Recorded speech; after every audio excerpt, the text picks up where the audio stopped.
All right, welcome everybody to episode 1, season 4. It's the birthday episode for ASCP. To give everybody a little history, ASCP was founded in 1969 in Boston, Massachusetts. So it's been around. This is its 57th birthday. If anybody's familiar with numerology, 57 is associated with Heinz ketchup.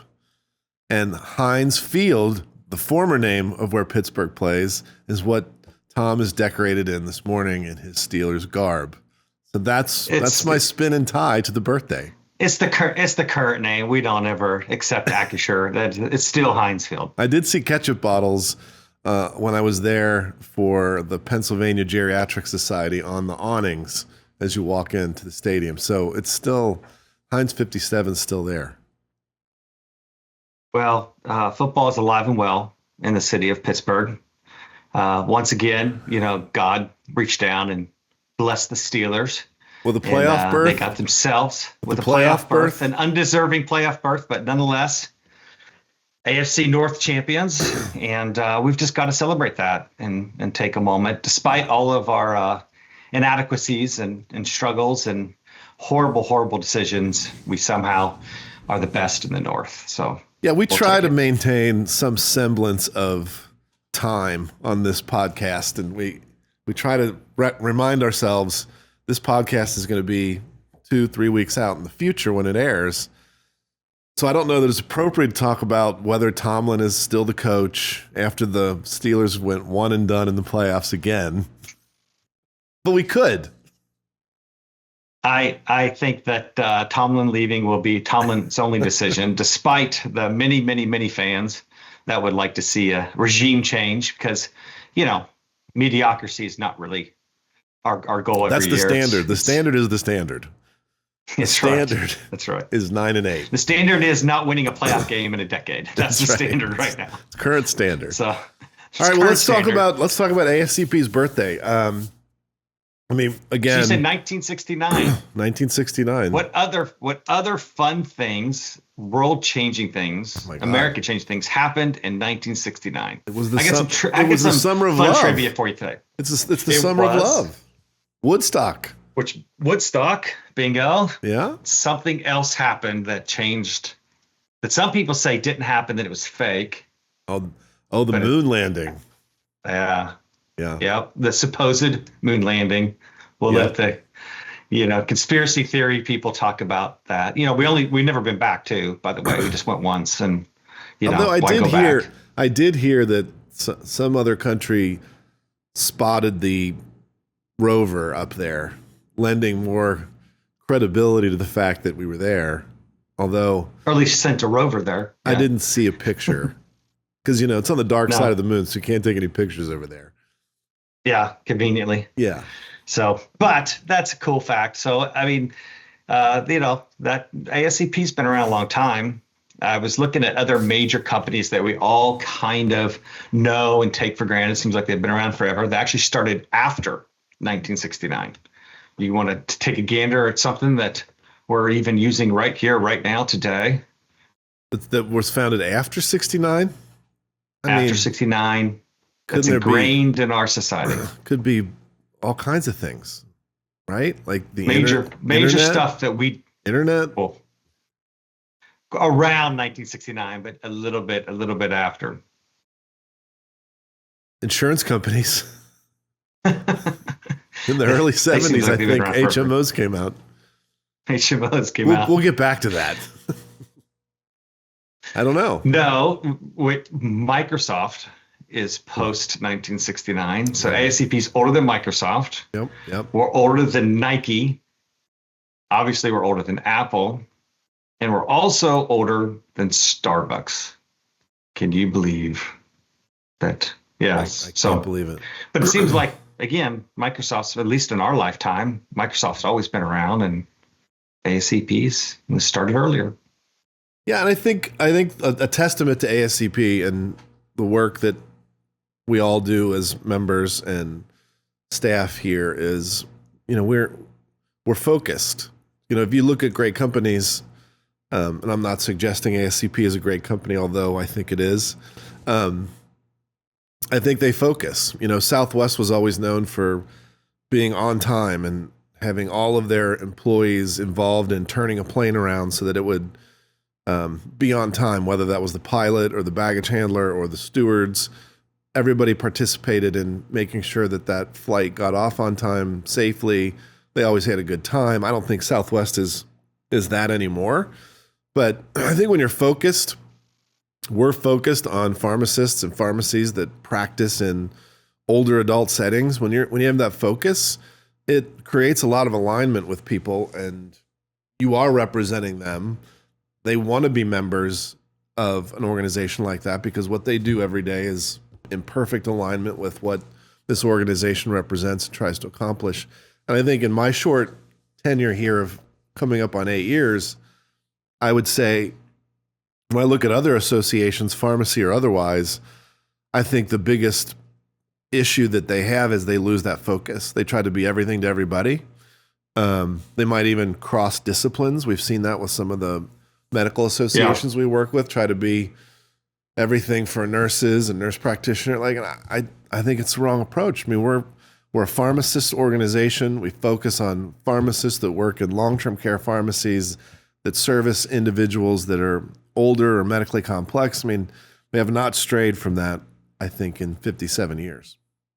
Yeah, no, I mean, that's a good point. And back in 1969 when ASCP started, that's because that was a response to Medicare starting. But now ASCP and Medicare is important as it's ever been because of the baby boomer generation that we talk about and the 50 plus million seniors. It's going to be growing and is growing every day to 70 plus million seniors. And not only are they getting more of them, but they're staying alive longer. Now we're hitting like almost 10,000 people a day that are 80, 85 years old, and so they're staying around longer, and their medical needs are getting more complex. And so we're as relevant and as important now as we've ever been. And, that just shows kind of the forward thinking of, George Archibald and Tim Webster and those gentlemen that certainly understood what was happening in response, in a reactive response, but in a long-term, view. That was almost 100-year viewpoint, if you will. Yeah, and I think it'll be interesting. Like we spend a little bit of time with history. This is the 250th anniversary of Declaration of Independence in the United States this year too. So we're going to spend some time using some of our members that have kind of been there from the early times of ASCP and trying to create some ties to America's birthday.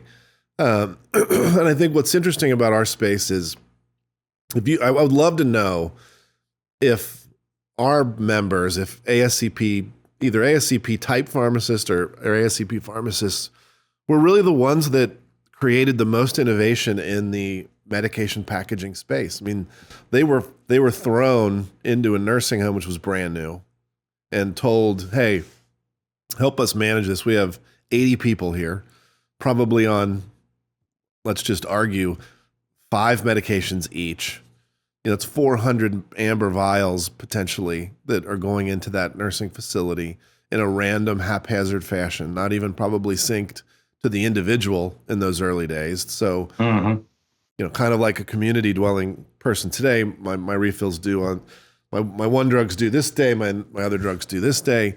And they had to really put their hands around that and figure out how to make that work for a nursing staff that was really there to help that person manage those medications. So blister cards, eventually the pouch packaging, all those things that we take for granted today, med carts. I mean, how much of that was taken from maybe what was going on in hospital spaces, but how much of it was actually innovated by our pharmacists in long-term care? And then how much of that spun over into hospital? Like hospital was like, oh, wow, they're unit dosing medications. That's really smart. Maybe we should do that. I'd love to understand a little bit more about that. And I think over time this year, we'll get some of those answers as to how that stuff, innovation kind of flowed between long-term care pharmacies and other sectors of pharmacy. No, certainly. And if you're not innovating, you're dying, if you're not thinking about how do we continue to look forward to the future. And if we stay latent, we stay, I guess rested in our laurels, then, we're going to fall behind and fall apart. And so, now with all the software changes, not just the packaging changes, but now the software changes with AI and electronic Mars that we've been dealing with, and those type of things to continue cutting to that very edge. Pharmacogenetics is another good example of staying relevant and staying important. Incident two and all those things that we've talked about throughout this past year or two, that's becoming almost expected now at this point. And if you don't have some kind of AI software, if you're not taking the next step forward, then people are going, well, why aren't you advancing? What's wrong with you? But that's not what's happening here at ASCP. It's not what's happening in our industry. We've got a lot of creative, innovative people that are pushing the envelope and trying to look forward to what's going to happen over the next 5 to 10 years, understanding that they're going to have to deal with 20 more million seniors that they weren't going to have to deal with, this past year. Yeah, I think the problems are constant. There's always a problem to solve. And I think when we look back in history and we evaluate what problem did this sector of pharmacy solve, what problem did this innovation solve, it always looks a lot simpler than when you're in it trying to figure out how to solve the problem or even identify the problem. I mean, clearly at the beginning, the problem was got this table full of medications and it's chaotic. How do I solve that problem? Well, the problem solved was med carts, ordering systems, packaging.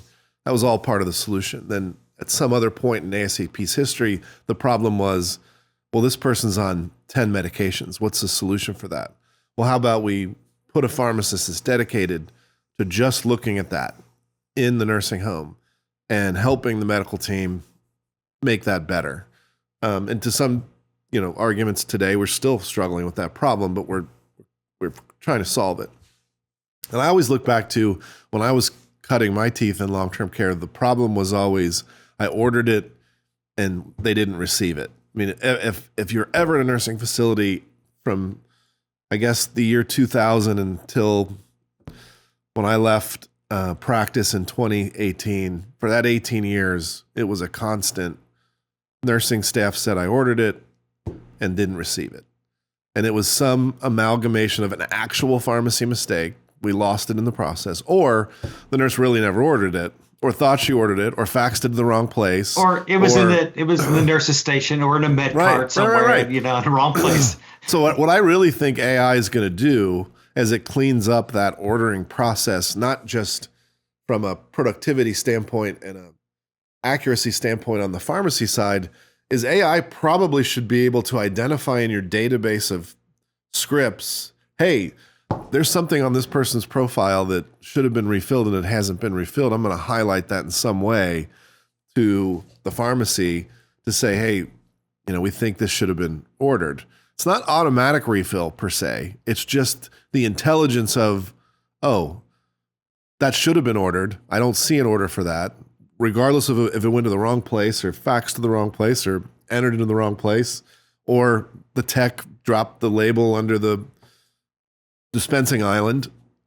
AI would be able to see that and make that alert so that that person doesn't go without their medication for a day. I think those are the kinds of problems I really see AI solving, in addition to a lot of the, maybe clinical things that could be used as an assist to a pharmacist, like, hey, this person's on this medications, it's on the beers list, it interacts with this drug, like all those things that we've been slowly building toward with technology, I think become much more productive with AI out in the future.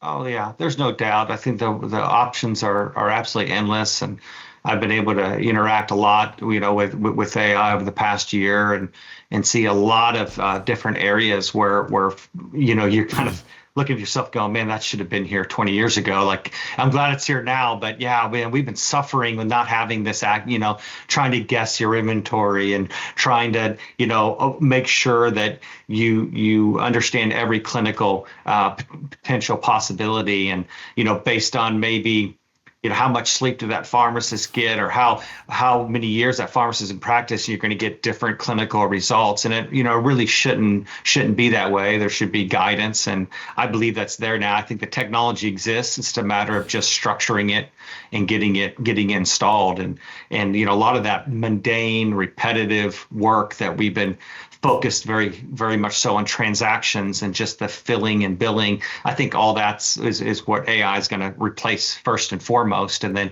now we'll be able to kind of expand and focus much more clinically and be able to handle a much larger volume, which we need to handle, even outside of the four walls of a nursing home, to be able to properly clinically assess and help people stay on their regimen and stay on their medications and get the most appropriate medications, not just the fact that they're senior, but based on their DNA, based on their clinical, based on their genetics, and to be able to get those medications appropriately prescribed and followed. And I think that all the technology exists today. Is just a matter of starting to roll that out in a pretty aggressive way. Yeah, I agree. I also don't prescribe to the idea that this means, more automated processes, less touch, less jobs. I think this only amplifies the need to have person-to-person, whether that's clinical or, patient care, or just relationship between customer service person that works with a DON at a nursing facility. All of this emphasizes that person-to-person. I go back a lot. I think I've said it before on this podcast. I like to listen to talk radio. I've had Sirius radio before. It's nice, but there's something about knowing that there's somebody on the other end of the speaker that's alive and is real, that makes me prefer to listen to that. That doesn't mean I won't listen to music off my iPhone and my favorite songs, but there are times where I just want to know, I guess, get the weather or the traffic from an actual human being that's reading it over the radio airwaves. And I know I'm different, but I can't believe I'm that different. And the reason I bring that story up is I think it relates to the way people want their healthcare, their customer service, their shopping experience, their dining experience. They want some level of human to human connection, right, regardless of the background of technology. And I think over the Christmas break, I read a lot on LinkedIn. I read a lot of posts from clinicians, whether they were doctors or nurses or pharmacists, talking about that specific thing. And it almost felt to me like an uptick in the noise around, hey, you can do all these great technology things. And I don't want to pick on Amazon, but you can do all these great things, Amazon. But when I have a question because I have a rash or a side effect, I don't want to talk to a chat bot. I don't want to talk to a computer. I want to talk to somebody that I trust, gain some sort of trust from. Now, they may take my issue and disappear and plug it into AI and technology to help them figure out the answer, but I want to hear it from them, and I want it, human to human. I don't want a computer. Well, that's what differentiated long-term care, and especially clinical pharmacists. I've always been kind of wowed and impressed with the best consultant pharmacists. They go out, some of them lock themselves into a janitor's closet and sit there and just do charts all day. Yeah. But the best ones, they go around, they talk to the nurses, they talk about the patients, they ask the nurses how she's been responding to this. And if you notice this, they talk to the DON, they observe the patients in their natural environment and as they're eating or whatever it is.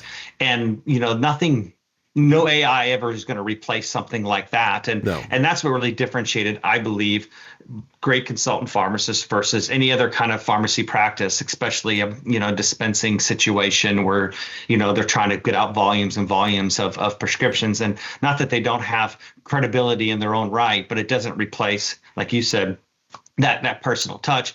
When COVID happened, and all of a sudden now it was frowned upon to go person to person, I thought, man, this is the opposite of what we do here. This is going to be a real problem.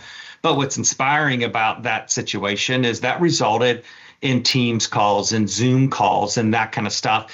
And they were able to really increase telehealth and the concept of telehealth. And I believe that's going to be critical now on a go-forward basis. Those long-term care at home pharmacies that are really focusing on that patients at home and delivering a monthly consult and doing the proper monthly review and inspection and discussion with those patients that are home can simply be done on that Zoom call now. And now they can have that face-to-face. They can ask them those questions, and they can do that on a regular basis. Again, your Amazons or national central fill or transactional pharmacies just aren't going to be able to have that kind of TLC that I believe that we can transition over to clinically and apply the same clinical methodology, but doing that through Zoom or through Teams directly face to face with that elderly patient at home, talk to the family members, how she'd be responding to this and that kind of stuff. And I believe that's taken our practice, as we've done for 50 years outside the nursing home, but still apply the same methodology and the same personal touch to those geriatrics that just live at home. Yeah. No, I think that's exactly it. And I think, do you remember there was commercials for it. You could give somebody a digital hug. Remember that? There was a device. No. You could put it on, and while you were doing your FaceTime, you could hug the other person, and then the device would, I guess, squeeze you in some way. I just remember thinking, that is the dumbest thing I have ever seen.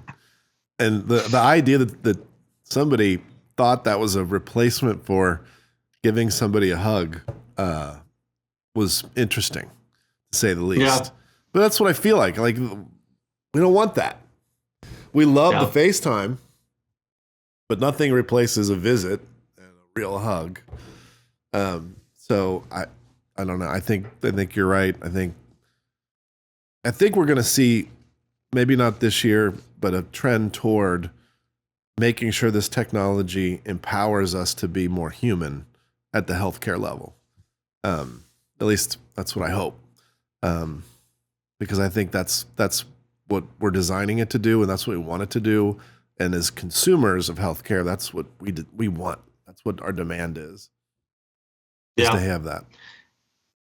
Well, it's interesting. 1969, they were really focused to fight for recognition for long-term care pharmacists and the differentiation there, fight for a clinical voice, fight to have a seat in the room to make sure that they're included in those discussions, because pharmacists are an important part of the healthcare structure. And here we are 50 years later, fighting for recognition, fighting for a seat in the room, fighting for that clinical voice. But I believe now, again, because of that baby boomer population, I believe that people are recognizing, man, there's this company that understands geriatric seniors, that understands the difference there and how to take care of them. And that's ASCP.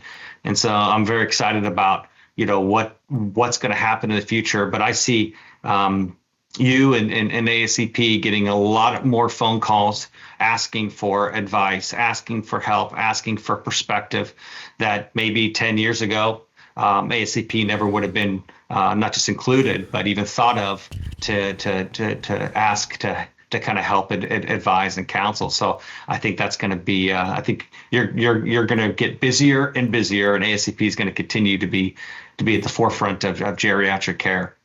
Yeah, I think our efforts on the age-friendly front, having pharmacists get acknowledged as being age-friendly, now doing it with pharmacies being age-friendly, and making sure we hold both of those groups to account in the sense that it's not a rubber stamp. Not every pharmacist can just be age-friendly. Not every pharmacy can just be age-friendly. There are some steps you have to take to do that. We're not trying to be exclusionary by the same token either. But recognizing that these pharmacies and pharmacists that work with older adults and medically complex patients, that they are doing something that's different from other parts of pharmacy. And I think that's obvious to us that work in it. It's obvious to you. But I think to the public, we need to assert ourselves as that this means something to be age friendly. Right. This means I understand how to help your mom, even if she's 5 states away, make sure she can manage her medications. I have all kinds of tools and systems that will help me do that so you can feel more comfortable that your mom's okay or your dad's okay. So I think those kinds of things are a barometer to where we're going as a group of pharmacists, and ASCP being part of that, I think is important. And I think people see that. I think you're right. Hopefully they do reach out, and hopefully we can do things. I know it's an older, seemingly dead issue, but I think we do need to go back and say, listen, long-term care pharmacy is different than community pharmacy and hospital pharmacy, and it needs its own definition. If for no other reason than payer recognition that it's different, because these systems are changing. You brought it up earlier. We have a giant population. If you think about it, long-term care traditionally serviced maybe 2.5 million of the 55 million over the age of 65, maybe 5 years ago. Well, that 2.5 million is growing with the 55 million, but it's also growing inside that 55 million. And by that, I mean, when we have 90 million people over the age of 65, instead of having, 5 million, we're probably going to have 8 million people that are served by pharmacists and pharmacies that specialize in age-friendly and long-term care types of services. And that's because we are keeping people alive longer. They are therefore becoming more complex. That nursing home that started in 1969 as a rest home, if you can believe that, is now the equivalent of a step-down unit. Yeah. And the rest home isn't even just the ALs that are being built. It's also your home is becoming a rest home for you.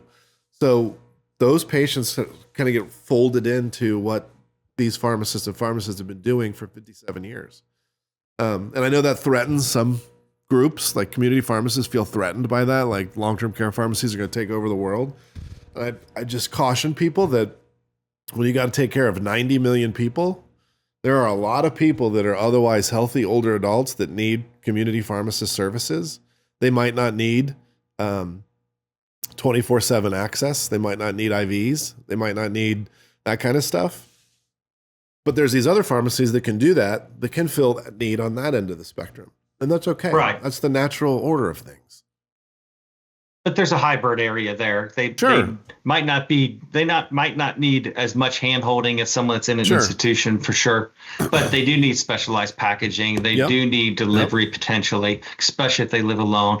They need someone to really clinically assess these. You'd have to be able to properly go through. You can't just be dispensing and ringing people out. They need someone, counseling on the medication they've been taking for years. They've got to have someone to make sure that is that the best medication for that individual based on their age, based on their other comorbidities or whatever it is. And so I believe that age-friendly really kind of helps even take retail pharmacists to understand that geriatric population that's coming in their building today, that they're delivering to today, and, help them with packaging, help them with delivery, help them with a little bit extra hybrid type of model.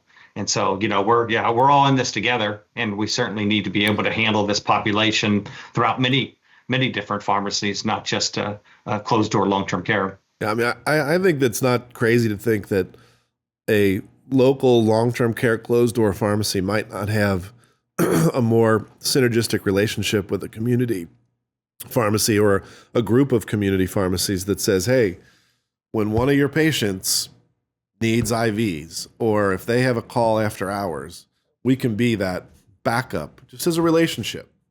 And when we have a patient that's discharged from nursing home that's doesn't fit our criteria for our services at home because they're not quite as complex, then we're going to pass them over to you.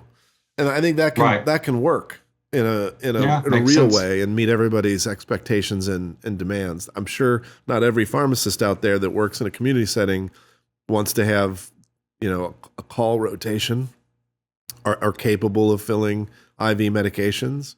So maybe the answer to that is some synergistic relationships and not Yeah, just because I don't think I any think that makes a lot pharmacy of sense. wants to say, "Oh, I can't service you. I'm sorry."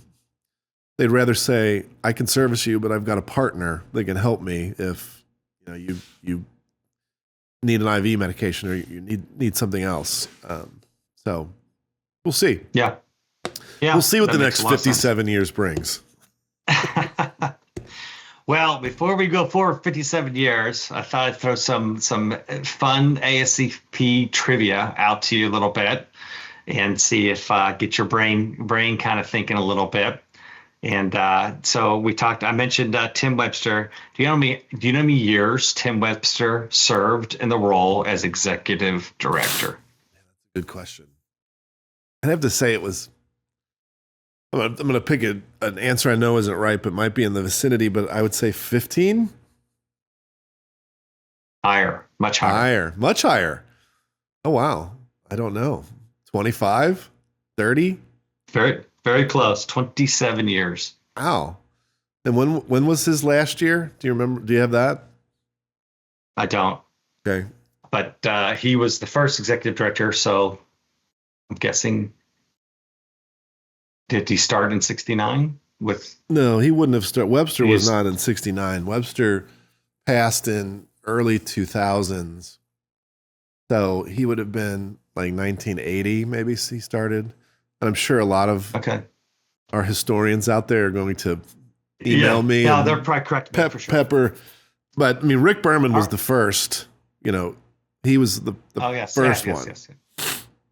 There was we used to have a picture. There was a female in there. I can't remember her name. We used to have a picture. It might be in our foundation room. That was executive director for a minute, like not even, I don't know, a year. Not my role, but yeah, my role. So there was Rick Berman. There was that person. There was Tim Webster. Obviously, Frank before me. I feel like I'm missing somebody obvious, and I can't remember. But Rick Berman was really at the front end of I like that. the Steelers. You have just about three coaches over the last 50 years. Very similar. Wow, nice tie-in. Nice This tie-in. time. All right. Who was the very first, if I got my facts straight, woman president? We named an award after her, so it was Lynn Connor Williams. That's right. Yeah. Right. Lynn Williams. Still very, very active. Yes. All right. Give me, this is more, not trivia, more of a question for you to think a little bit.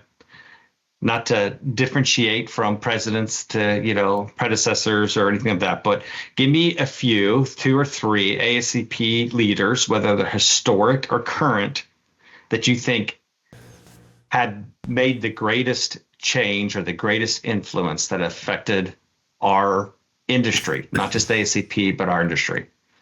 I mean, Name 2 or 3. 2 or 3. I'm Obviously. just going to give you the clear, obvious. I mean, George Archambault, father of consulting pharmacy. Sam Kidder was a pharmacist at CMS that helped, shape and shepherd in the idea of a consultant pharmacist. Tim Webster, I think, modernized the organization into what it is today. So those would be my 3 very clear, obvious choices. Yeah. And Chad Worse is 3.1. I don't know about Just that. right behind. Time will tell. Right behind. I feel like Time Mike Tomlin. No, you have way more success than he has. All right, another question. Give me one ASCP accomplishment that just has never gotten enough recognition that you could think of in the last 30 years or so that you've been involved, and you think, we did this, and it just kind of almost got forgotten about? Anything that pops in your mind that there's something that you're very proud of? Maybe it's during your tenure here for the last 8 years, but something you're very proud of that just seems to have didn't really ever appreciate the impact that it had on our industry or on the ASCP. I think I'll give you two. One, I would say OBRA 87, installing the mandate for a nursing home to have a pharmacist. It's kind of, I want to explain it a little bit because it's not what I think people knee-jerk think that in OBRA 87, they said, we want a pharmacist to come in here and do med regimen review because of polypharmacy and all of that. I think really what it really was we need a pharmacist in here that can oversee the provision of pharmacy from a safety perspective. And yes, part of that is oversight of, at the time, probably the biggest risk being psychotropic medication. But also the idea that there's got to be a pharmacist in here that makes sure that your ordering and receiving procedure is legal and in place, that you store your meds correctly. And administer them. The nurses know how to administer all of these fancy meds that have come out with different administration technique. So I think that's probably the biggest thing. I think that goes back to Sam Kidder and probably somewhere in the vicinity of Rick Berman, Tim Webster, maybe even overlap in that sense. And then the other thing I would say is I think regardless of how you feel about COVID and COVID vaccination today, at the time, our group stood up and said, we're going to take care of our patients, which were those in assisted living and skilled nursing settings, and our pharmacists who were not vaccinators prior, that were more of a supplier relationship before, stepped into that role, became vaccinators. Pharmacies began servicing nursing facilities with vaccination services. I'm proud of that. I think that was a great way for this group to stand up and say, no, we can do this. You asked us to do this. We can do it. And we can step into that void. And, to the extent that we saved lives and, helped quell a pandemic, I don't know if I know the answer to that, but I can say that we did the right thing. Harry Thibodeau, who won the Berman, his company won the Langsam Award because they partnered in New Jersey with a pharmacy. His group is a consulting practice. And as you know, in New Jersey, they're separate. And not only are they separate in New Jersey, but they don't have, pharmacies and consulting groups don't have a loving relationship there. There's kind of a little bit of friction there.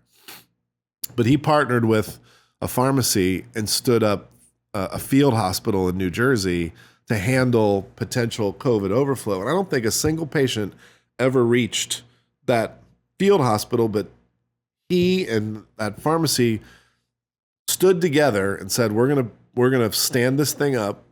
Technology, they had to stand up operating systems, they had to stand up everything to be able to support what could have been epic disaster, not just a major disaster. And I think that's reflective of how I feel our pharmacists stood up in COVID. They stepped into a void. They weren't sure what was going to happen. None of us were sure what was going on for the most part, but we did it anyway because that's what our training was, and that's what we were compelled to do. We were the ones running into the burning building, not running out of the burning building. And so I'm very proud of that. Yeah. No, that was a great answer. Very, very relevant, and certainly something that across the nation, we stood up and responded to, and certainly something to be very proud of. It's a good answer. All right, the last question is now the Steelers are AFC North Division winners, and it looks like the Bengals are pretty much just done. What's the chances of you giving up on the Bengals, coming over to the Steelers, and supporting them to this playoff run to the next Super Bowl championship? I think I remember telling my son over the playoff weekend that not with my dying breath would I support the Steelers. So I'm a Bengals fan for life. I think we're all that way with our team. I think the Bengals will be fine. We have the 10th Well, I mean, pick. yeah, but they're done for this year. They're done. They I are. mean, 2026 is already in the books, for them. So, If we I'm could assuming that they're not coming keep our back precious next year. Joe So, Burrow healthy, I think we've got a Super Bowl in us at some point. That's what I believe. yeah, or traded to the Steelers. So Right. we'll take him. We That's need right. a quarterback, a young quarterback. Yes, you do. So, All right, man. Well, good episode. First episode, season 4. off to a good start. We're off to a good start. Happy birthday, ASCP. Happy birthday to all of our members out there that support us. We'll be back in a couple weeks, or next week, with an episode that really talks about the big changes of 2026 and the implications of IRA. We can give you a little teaser at this point. Again, we've lost all semblance of trying to not make this time oriented, but IRA is hit. There are some glitches. It's not significant, I don't think, at this point. It's a little early to determine if those refund amounts are going to come through as planned. But we're watching it, and we're making sure that we're standing on that wall, ensuring that these pharmacies aren't hit any more than we think they're going to be hit from this program. So more to come. Yeah, more to come. It's going to be an interesting few months, but once again, just like COVID, just like Medicare Part D and many other examples, we will survive. All right. Thanks, everybody. See you next time on RxPerience.